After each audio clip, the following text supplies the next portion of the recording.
शुरुआत में हम एक डरी हुई लड़की को देखते हैं जो कि एक घर में गॉड का नाम प्रे करते हुए साफ सफाई कर रही थी। लेकिन तभी अचानक से एक बूढ़ी औरत तेजी से भागते हुए उसकी तरफ आती है, जिसे देखकर वो लेडी जोर से चिल्लाती है और फिर वो घर से बाहर एक लेक की तरफ भागने लगती है। लेकिन इसके बाद ये सीन कट हो जाता है। अब अगले सीन में हम बोयंग नाम की एक लेडी को देखते हैं जो कि बस में थी। यहाँ पर बोयंग को एक कॉल आता है जिससे हमको ये पता चलता है कि सनशिम नाम की एक लड़की ने बोयंग को एक बूढ़ी औरत के घर पर एक जॉब दिलवाई है, ताकि बोयंग उस औरत की देखभाल के बहाने से उसके पास जो बेशकीमती डायमंड रिंग है उसके बारे में पता कर सके, उसको चुरा सके और इसके बदले में सनशिम बोयंग के ऊपर चढ़ा हुआ सारा कर्जा माफ कर देगी। बेसिकली यहाँ पर यह दिखाया गया है कि बोयंग एक अच्छी लड़की थी, लेकिन अपनी गरीबी की वजह से उसने ऐसा चोरी वाला काम एक्सेप्ट कर लिया था। खैर थोड़ी ही देर में बोयंग उस बूढ़ी औरत के घर के पास पहुंच जाती है जहाँ पर उसको काम करना था। लेकिन यहाँ पर आते ही बोयंग को सबसे पहले पास की ही लेक के अंदर एक बॉडी नजर आती है जो कि उसी लेडी की थी जिसे हमने मूवी की शुरुआत में देखा था। यहाँ पर पुलिस बॉडी को निकाल रही होती है और गाँव के कुछ लोग ये बोल रहे थे कि ये खून उसी स्पिरिट ने किया है। लेकिन बोयंग इन बातों पर ज्यादा ध्यान नहीं देती और सीधा जॉब के लिए बूढ़ी औरत के घर पर जाती है जिसका नाम वांग होता है।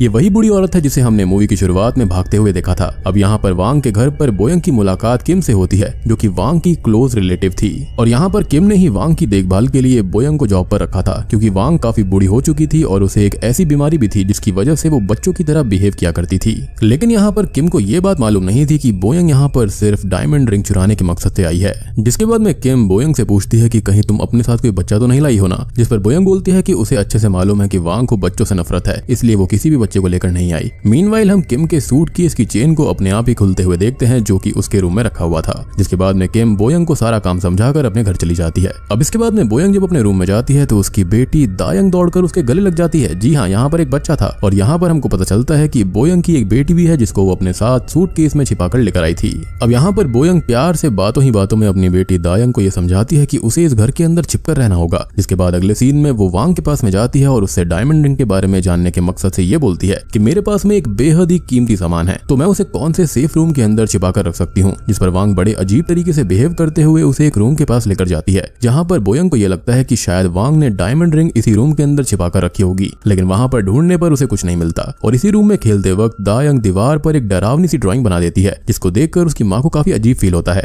लेकिन तभी घर के अंदर किम का कॉल आ जाता है जो कि बोयंग को ये चेतावनी देने लगती है कि वो गलती से भी लेक के पास में ना जाए और अपने किसी भी पड़ोसी को घर के अंदर ना आने दे। और इसी दौरान बोयंग खिड़की से ये देखती है कि उसकी बेटी ने उसी लेक के अंदर छलांग लगा दी है जहाँ पर उसने आते वक्त उस बॉडी को देखा था। इसलिए अब बोयंग भागकर उसे बचाने जाती है, लेकिन लेक के पास पहुंचने पर उसे वहां पर अपनी बेटी नहीं दिखती। तो बोयंग को ये लगता है कि शायद से उसकी बेटी पानी में डूबकर खत्म हो गई है। लेकिन तभी उसकी बेटी पीछे से आ जाती है जिस पर बोयंग उस पर खूब गुस्सा करती है और फिर इसके बाद में बोयंग अपनी बेटी को नहलाने के लिए बाथरूम में लेकर जाती है जहाँ पर वो देखती है कि बाथरूम के अंदर खूब सारे बाल पड़े हुए थे। अब वो उन बालों को निकालने लगती है, लेकिन स्ट्रेंजली वो बाल बढ़ते ही जा रहे थे और ये देखकर तो मुझे रिंग मूवी की याद आ गई। लेकिन फिर तभी बोयंग को बाहर से किसी की आवाज सुनाई देती है, इसलिए ही वो अपनी बेटी को बाथरूम में छोड़कर बाहर देखने जाती है जहाँ पर उसे मेन गेट पर एक छोटा बच्चा मिलता है जो कि बोयंग से ये बोलता है कि वो दायंग के साथ खेलना चाहता है। लेकिन वो उसे ये बोलकर भगा देती है कि इस घर में उसके और वांग के अलावा और कोई नहीं रहता। मीनवाइल हम बाथरूम में खड़ी हुई दायंग को देखते हैं जो कि काफी डर जाती है क्योंकि बाथरूम का टैप अपने आप ही ओपन हो गया था और उसके अंदर से ब्राउन कलर का वाटर भी आ रहा था और फिर अगले ही पल बाथटब से एक लड़की की स्पिरिट बाहर निकलती है और उसके ऊपर हमला कर देती है।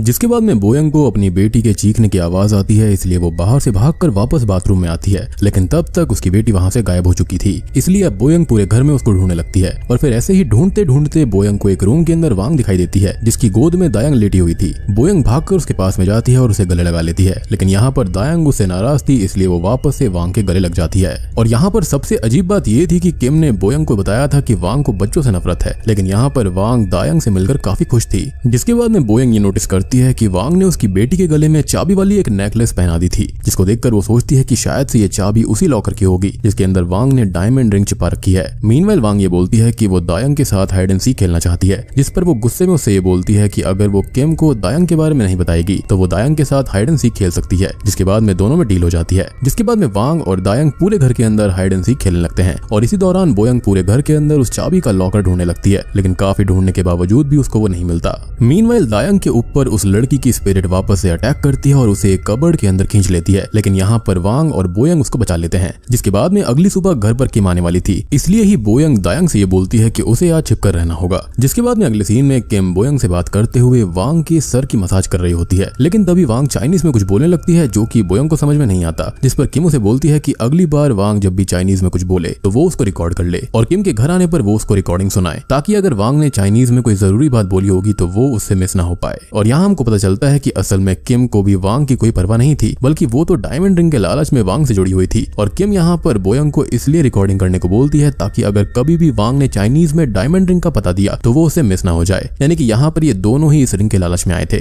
किम का लालच तो डायरेक्टली उस डायमंड रिंग से जुड़ा हुआ था, लेकिन यहाँ पर बोयंग का लालच था उसका कर्जा माफ होना। इसी बीच दायंग बोर होकर बोयंग के पास आने लगती है, लेकिन फिर बोयंग उसे इशारे से रूम के अंदर जाकर छिपने का बोलती है। लेकिन तभी वांग बोयंग के गले में उस चाबी वाले नेकलेस को देखकर काफी गुस्सा होने लगती है और चिल्लाते हुए बार बार बोलने लगती है कि ये नेकलेस मैंने उस बच्ची को उसकी सेफ्टी के लिए दिया था। और अब ये सुनकर किम बोयंग से पूछती है कि वांग किस बच्ची की बात कर रही है, जिस पर वो बात को संभालने के लिए उससे ये बोलती है कि वांग को ये लगता है कि इस घर में कोई बच्ची रहती है और वो बार बार उसी के बारे में बातें करती रहती है, जिस पर किम उससे बोलती है कि हाँ, वांग पहले भी ऐसा बोला करती थी। और फिर इसके बाद में किम वहां से अपने घर के लिए निकल जाती है, जिसके बाद में बोयंग दायंग को देखने जाती है, लेकिन वो ये देखकर शॉक्ड रह जाती है कि वांग दायंग को एक मरे हुए चूहे के खून से खेलना सिखा रही थी और फिर उसे अपनी बेटी भी बोले जा रही थी, जिस पर बोयंग को बहुत गुस्सा आता है और वो वांग और अपनी बेटी दोनों को भला बुरा सुनाने लगती है और दायंग को वांग से दूर रहने का बोलती है। जिसके बाद अगले दिन बाथरूम में वो स्पिरिट बोयंग के ऊपर हमला करने ही वाली होती है कि तभी बोयंग को वांग की चाइनीज में बोलने की आवाज सुनाई देती है, इसलिए वो फटाफट रिकॉर्डिंग करने के मकसद से बाथरूम से बाहर निकल जाती है।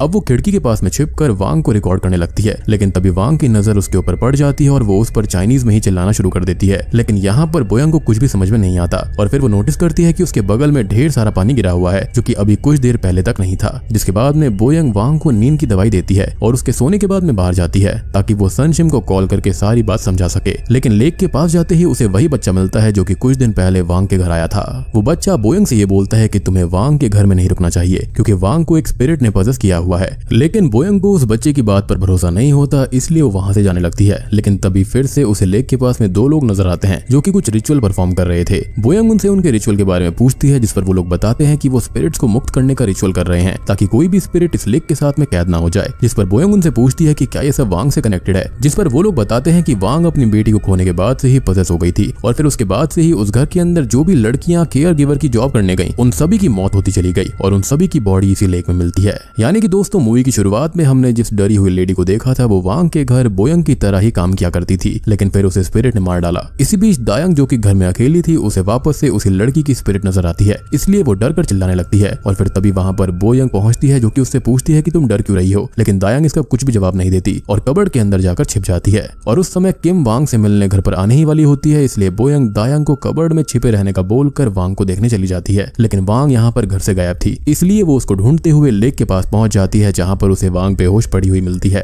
अब वो वांग को किसी तरह से उठाकर अपने रूम में लाती है और लेटा देती है और फिर किम के घर आने पर ये झूठ बोलती है कि वांग ने आज लेक में कूदकर खुद को खत्म करने की कोशिश करी थी, लेकिन उसने उनको बचा लिया। जिसके बाद में किम को बोयंग पर शक हो जाता है क्योंकि उसे अच्छे से मालूम था कि वांग कभी भी खुद से उस लेक के पास नहीं जाएगी, इसलिए वो बोयंग को उसके रूम में छोड़कर बाहर आ जाती है और घर की तलाशी लेना शुरू कर देती है। मीनवाइल बोयंग ये देखती है कि उसकी बेटी कबर्ड से अचानक से गायब हो गई है, इसलिए वो उसे पूरे घर में ढूंढना शुरू करती है, लेकिन वो उसे कहीं पर भी नहीं मिलती। लेकिन इधर किम को दीवार पर बनाई हुई दायंग की ड्राइंग दिख जाती है, जिसे देखकर वो समझ जाती है कि घर के अंदर जरूर कोई बच्चा है, इसलिए वो बोयंग से इसके बारे में पूछती है, जिस पर वो उससे डरते हुए सारा सच बता देती है और बोलती है कि वो डायमंड रिंग ढूंढने में उसकी हेल्प करेगी, लेकिन इसके बदले में वो उसकी बच्ची को ढूंढने में मदद करे। लेकिन यहाँ पर किम गुस्से में बोयंग को घर से बाहर निकालने लगती है, जिस पर बोयंग हड़बड़ी में पास रखा हुआ वास उठाकर किम के सर पर मार देती है, जिससे कि किम वहीं पर बेहोश हो जाती है। फिर बोयंग अपनी बेटी को ढूंढते हुए लेक के पास में पहुंच जाती है, जहाँ पर उसे लेक के अंदर से दायंग की आवाज आने लगती है, इसलिए अब वो उसे बचाने के लिए लेक के अंदर चली जाती है। लेकिन लेक के अंदर उसकी बेटी नहीं थी और फिर वो स्पिरिट बोयंग को पानी में डुबाने लगती है, लेकिन तभी वहां पर वही रिचुअल वाली लेडी आकर उसे बचा लेती है और अपने घर लेकर जाती है।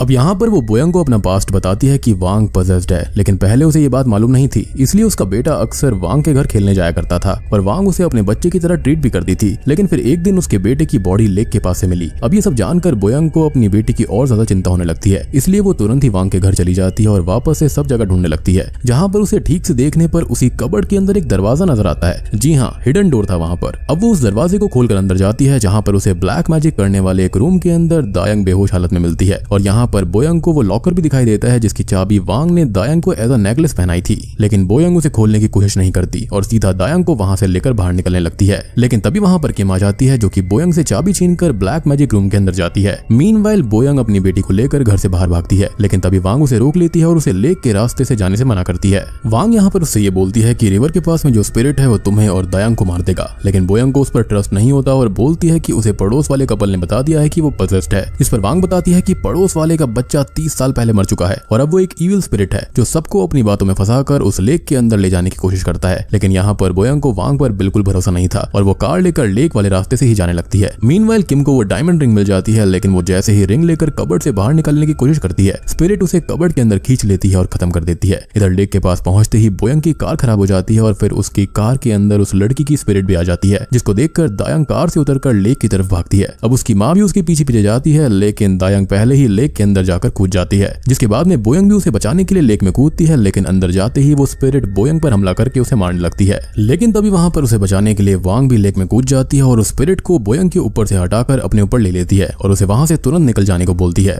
जिसके बाद में बोयंग सही सलामत लेक से बाहर निकल जाती है, जहां पर उसे अपनी लड़की खड़ी हुई मिलती है। बेसिकली यहाँ पर वांग ने बोयंग को बचाने के लिए अपना सैक्रिफाइस कर दिया था और शायद से उस रिंग से भी कुछ ना कुछ यहाँ पर जुड़ा हुआ है। जिसके बाद में हम 1 महीने की कहानी देख पाते हैं, जहाँ पर बोयंग एक पुलिस ऑफिसर को अपने साथ हुए पूरे हादसे के बारे में बता रही थी और फिर पुलिस ऑफिसर वांग की चाइनीज में बोले जाने वाली रिकॉर्डिंग को ट्रांसलेट करके बताती है। उस समय वांग चाइनीज में तुम्हारी बेटी से ये बोल रही थी कि तुम लेक से दूर रहना और फिर उस वक्त तुम्हारे पीछे कोई था भी, जिसे वांग ये बोल रही थी कि वो तुमसे और तुम्हारी बेटी से दूर रहे। जिसके बाद में बोयंग ये समझ जाती है कि वांग उस समय अपनी मरी हुई बेटी की स्पिरिट से बात कर रही थी ताकि वो उसे और दायंग को हार्म न करे। और असल में वांग यहाँ पर पजेस्ड नहीं थी, बल्कि उसे तो उस बच्चे की और अपनी बेटी की स्पिरिट दिखाई देती थी जिनसे वो बातें किया करती थी, लेकिन गांव वालों को ये लगता था कि वांग पजेस्ड है। जिसके बाद में हमें फ्लैशबैक के सीन के जरिए ये दिखाया जाता है कि जब वांग जवान थी तब अपनी बेटी के साथ हाइड एंड सीक खेलते वक्त उसकी बेटी गलती से उसी लेक के अंदर गिरकर मारी गई थी, जिसके बाद से वो वही स्पिरिट बन गई और उस लेक के पास और अपने घर में घूमने लगी।